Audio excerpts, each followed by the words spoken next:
Labdien, darbie draugi! Sveicu jūs šajā sniegotā ziemas dienā. Ceru, ka jūs brīnišķīgi pavadījat laiku un jūtāties labi. Lai turpinātu jaungada svinības, noklausieties informāciju par apģērba krāsu, ko ieteicams nesāt no 16. līdz 22. janvārim. Šajā nedēļā periodiski paies aktīva, tādēļ centieties visu paspēt. Sestdiena, 16. janvāris, zila violeta krāsa.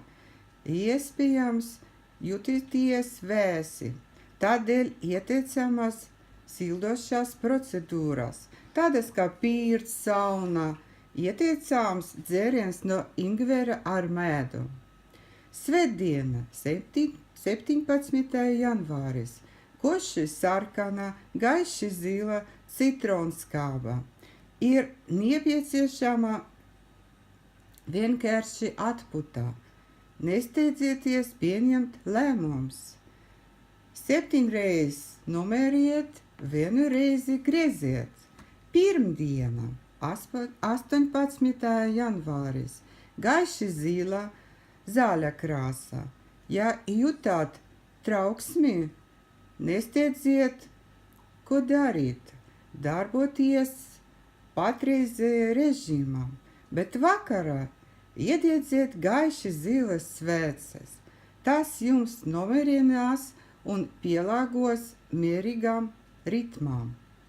Otrdiena, 19. janvāris, zila, gaiši zila, sarkana krāsa. Aktīva diena, var daudz ko paspēt izdarīt. Ieteicamas ūdens procedūras.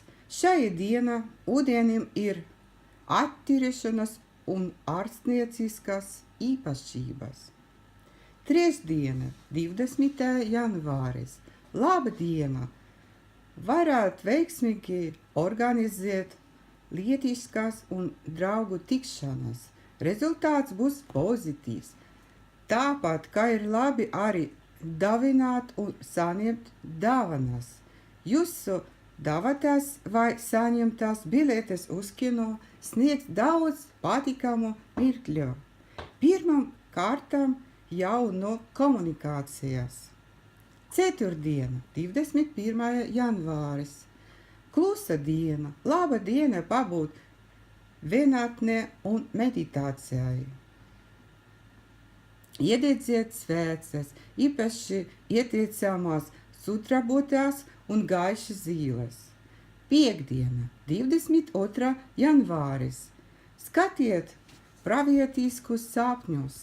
Tas dos mājiņu, kas jūs sagaida tuvākajā nākotnē. Lūk, arī viss. Esiet laimīgi, un es jūs vēlreiz apsveicu ar vecu jaunu gadu. Ar jums biju es, Karina Jegorova, ezoteriskās neatkarīgās eksperts centra Long Life.